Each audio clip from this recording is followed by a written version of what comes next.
Rangpur, au Bangladesh. On est le 16 juillet 2024. Il est 16h12, très exactement. L'air est lourd, vraiment chargé par la tension des manifs qui secouent le pays depuis des jours. Ouais, l'atmosphère est irrespirable à ce moment-là. Complètement.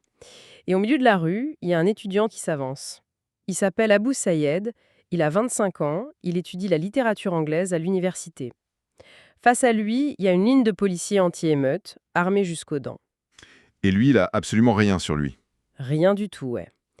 Il s'arrête, et là, dans un geste d'un défi, d'une puissance inouïe, il ouvre les bras en croix, les paumes vers le ciel, le torse offert, direct face au canon. C'est une image terrifiante, vraiment. Et à moins de 15 mètres, un policier tire. Une balle de fusil à plomb le frappe en pleine poitrine. Puis une deuxième, puis une troisième. C'est une scène qui a été documentée avec une brutalité absolue. Ça fige le sang de tous ceux qui regardent ces archives aujourd'hui. Et surtout, c'est filmé en direct, quoi. En temps réel, sous plein d'angles différents, par des dizaines de téléphones tenus par d'autres étudiants. En moins de 5 minutes, la vidéo est en ligne. En 1 heure, elle inonde tout le pays.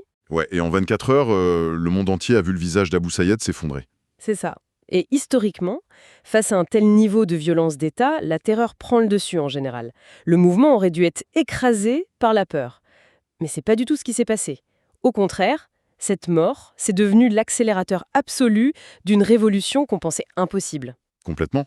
Les rapports d'observation de l'époque, ils montrent bien que cet instant précis, ça agit comme un point de rupture définitif. La peur a totalement changé de camp. Bienvenue dans cette nouvelle exploration en profondeur. Je suis ravie de vous retrouver.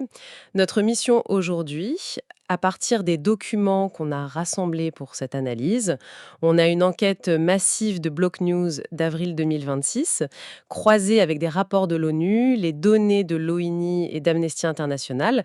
Notre mission, c'est de comprendre cette bascule. Une bascule historique, oui. Comment la génération Z du Bangladesh a réussi à renverser 15 ans d'autocratie en seulement 35 jours pendant l'été 2024, et ça sans aucun leader officiel. C'est tout simplement la toute première révolution Gen Z victorieuse de l'histoire. Alors, juste avant d'entrer dans la mécanique de ces 35 jours, il faut vraiment poser un cadre sur notre approche. Je suis certain qu'on sera d'accord là-dessus. Bien sûr, vas-y. L'analyse qu'on va faire aujourd'hui, elle s'appuie strictement sur les données factuelles et les témoignages de nos sources. Notre objectif, c'est en aucun cas de prendre parti politiquement, ni pour le gouvernement de l'époque, ni pour les manifestants. Notre rôle, c'est d'être impartiaux, de rapporter les faits documentés pour en tirer des leçons sur les mouvements modernes. Ouais, le cadre est posé, et c'est super important pour garder l'esprit clair face à un sujet aussi lourd émotionnellement. Ok, décortiquons ça. Pour comprendre l'onde de choc de cette vidéo, on doit se demander ce qui a poussé ces jeunes dans la rue au départ. Exactement. On se lève pas un matin pour risquer sa vie face à des fusils sans une frustration énorme, quoi.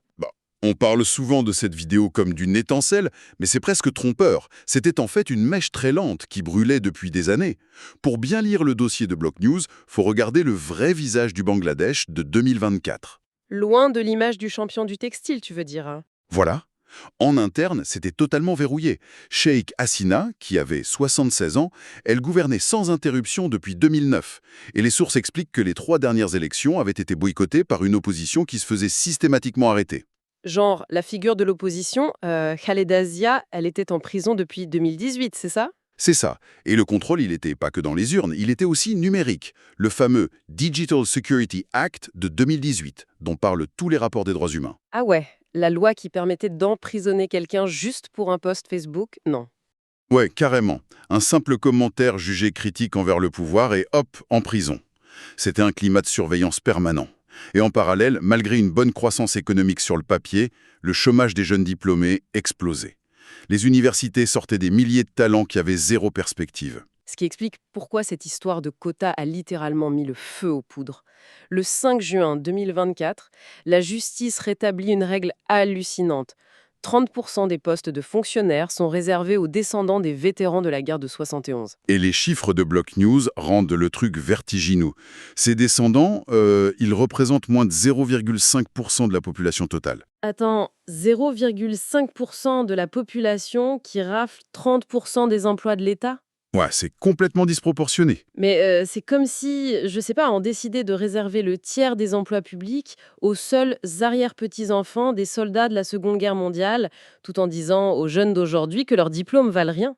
Surtout que ces gens-là étaient très proches du parti au pouvoir, la Ligue Awami. Bah, la perception d'injustice, elle était totale. Pour les étudiants, c'était juste du népotisme à l'état pur. Et c'est là que naît le 1er juillet le mouvement Students Against Discrimination, ou SAD. D'accord. Mais au début, c'est juste un mouvement étudiant limité au campus, hein. Ils voulaient juste réformer ses quotas. Exactement. Sauf qu'il y a un grand écart monumental qui va se produire. Le 14 juillet, Hassina fait une erreur de communication fatale, qui est super bien documentée. À la télé, elle qualifie les étudiants de vasakars. Et ça, faut se plonger dans l'histoire pour comprendre la gravité du mot, parce que c'est pas juste une insulte, quoi. C'est la pire insulte au Bangladesh. Les razakars, c'étaient les milices paramilitaires qui collaboraient avec l'armée pakistanaise en 71. Ils sont liés à des massacres horribles. Ah ouais, le poids du mot est dingue. Traiter des étudiants qui cherchent du boulot de razakars à la télé nationale, ça a créé un traumatisme collectif. En quelques heures, les étudiants s'en foutaient des quotas. Ils exigeaient la démission immédiate de la première ministre. Donc on passe à un mouvement pour renverser un gouvernement en place depuis 15 ans. Ce qui me fascine dans ce rapport, c'est leur concept de révolution 3.0. Parce que d'habitude, pour une révolution, t'as besoin d'un comité, d'une hiérarchie super stricte. Ouais, un chef, des réunions secrètes, ce genre de trucs. Voilà.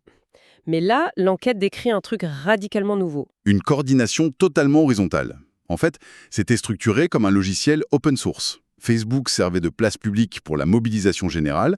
Ils ont plus de 50 millions d'utilisateurs là-bas. Et WhatsApp pour l'organisation locale, j'imagine. C'est ça, pour la logistique de terrain, quartier par quartier. Et TikTok, c'était l'amplificateur international. Ils s'en servaient pour exporter les vidéos de violences policières et alerter le monde entier. Et il y a un truc que les documents soulignent, c'est la présence massive des femmes dès les premiers jours, non? Absolument. Des jeunes femmes comme Oumama Fatima, une étudiante en biochimie, qui était au premier rang avec un mégaphone face à la police. Une mixité totale dès le début. Mais attends, je veux m'arrêter sur cette idée de mouvement sans leader. Historiquement, pour tuer une contestation, tu coupes la tête du serpent, quoi. T'arrêtes les 5 gros leaders et c'est fini. La police, elle était aveugle face à cette structure. Aveugle, non. Ils ont quand même essayé d'utiliser leur vieille méthode. Le 28 juillet, ils ont arrêté Naïd Islam, un des coordinateurs. Et les rapports disent qu'ils sont allés le chercher directement dans son lit d'hôpital. Ils ont même forcé certains à faire des vidéos pour dire aux gens d'arrêter de manifester, c'est ça? Ouais, mais ça n'a pas marché du tout. C'est ça la force d'un modèle décentralisé. Les gens ont tout de suite capté que les vidéos étaient forcées et ils les ont ignorées. Le mouvement a continué imperturbable. C'est fou. Block News fait d'ailleurs un super parallèle avec le Kenya. La même année, les jeunes s'étaient soulevés contre une loi fiscale avec le hashtag Reject Finance Bill 2024. Pareil, pas de chef, tout sur les réseaux. Ça rend la décapitation du mouvement mathématiquement impossible pour l'État. Ce qui amène le gouvernement à appuyer sur le bouton nucléaire, du coup. Face à un truc qu'ils ne peuvent pas arrêter physiquement, le 18 juillet, ils coupent Internet, à l'échelle de tout le pays. Un blackout total. Elohini, l'observateur qui traque la censure technique, a documenté ça avec une précision folle. Ils n'ont pas juste débranché un câble, tu vois. Ils ont méthodiquement étranglé le réseau. C'est-à-dire? Ils ont ciblé et désactivé les serveurs de cache locaux des fournisseurs d'accès. Attends, juste pour être sûr, un serveur de cache, c'est quoi exactement pour ceux qui sont pas super tech? Imagine une bibliothèque de quartier. Au lieu de commander un livre à l'étranger à chaque fois que quelqu'un le veut, la bibliothèque garde une copie des plus lus pour gagner du temps. Ah, d'accord, pour aller beaucoup plus vite. Exact.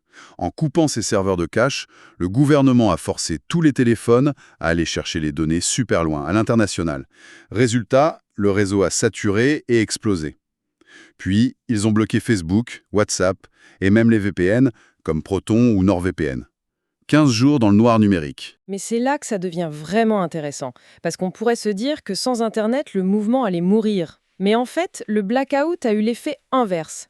Comment ils ont fait pour coordonner une révolution sans s'envoyer un seul message? Ils sont revenus aux bases de l'organisation physique, mais avec la rapidité du numérique. Sans écran, les jeunes sont sortis. Les carrefours sont devenus les nouveaux serveurs physiques. Le soir, ils se donnaient un point de ralliement pour le lendemain, et le bouche à oreille faisait le reste. Le réseau humain a remplacé la fibre optique, quoi. C'est incroyable. Et ouais, le blackout a forcé la rencontre physique. Ça a rendu le mouvement tangible. Et au passage, en essayant de contrôler le récit, le gouvernement s'est pas un peu tiré une balle dans le pied économiquement? Parce que les chiffres du rapport sont terrifiants. C'est un désastre. NetBlocks évalue les pertes à 74 millions de dollars par jour, juste pour l'économie numérique. Mais le vrai cataclysme, c'est le Textim. Le fameux poumon économique qui fait 80% des exportations? Voilà. Sans Internet, les usines pouvaient plus valider les commandes ou parler aux acheteurs internationaux, perte estimée à 150 millions de dollars par jour. Donc on parle de 1,2 milliard de dollars partis en fumée en 5 jours, c'est ça? C'est ça. L'enquête cite même la présidente de la BGMEA, l'Asso des industriels, qui a dit à Al Jazeera que le pire, c'était pas l'argent perdu. C'était la perte de la confiance des acheteurs internationaux. Ah, la confiance, une fois que tu la perds, c'est mort. Exactement. Et c'est la dynamique la plus importante. Avec cette ruine économique auto-infligée, le gouvernement s'est mis à dos les élites industrielles. Sans eux, et face à une rue incontrôlable, la machine d'État a commencé à s'effondrer. Et la répression est devenue complètement aveugle. Ce qui nous amène au 5 août, le point culminant. Malgré l'absence d'Internet, des millions de personnes marchent sur la capitale, Dhaka. La police lâche l'affaire, le palais est encerclé. Et la réalité rattrape Sheikh Hasina. Elle démissionne et fuit en hélicoptère vers l'Inde. 15 ans de règne balayés en un mois. Et 3 jours plus tard, c'est Mohamed Younous, le prix Nobel, qui prend la tête du gouvernement intérimaire parce que les étudiants l'ont exigé. C'est une victoire foudroyante, mais nos sources rappellent direct que c'est une victoire assise sur un charnier. Amnesty et le journal Protomalo estiment à environ 1400 le nombre de morts. 1400 morts en un mois. Et l'ONU a vérifié, 841 décès officiels. Oui, avec des milliers de blessés graves. Le rapport de l'ONU, publié en février 2025, va jusqu'à évoquer des possibles crimes contre l'humanité. Ah ouais, des tirs à vue, c'est ça. Oui, avec des balles réelles.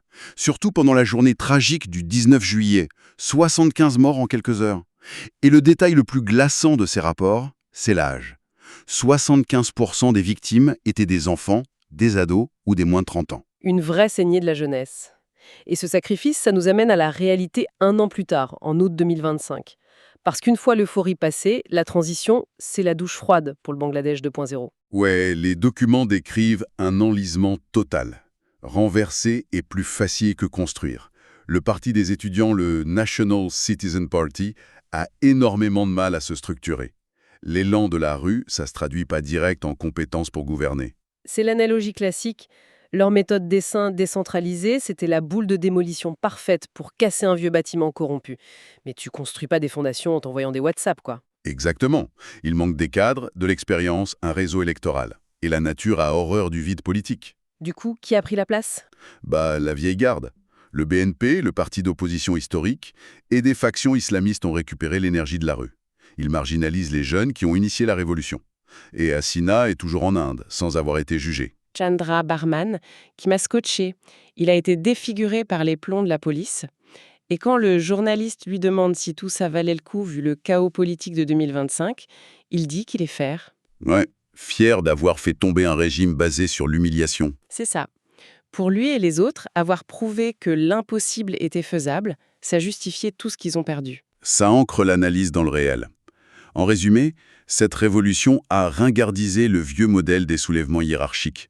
Les smartphones ont été l'outil logistique de base et, ironiquement, le blackout a accéléré la chute. Mais face au bal, c'est le courage physique qui a compté.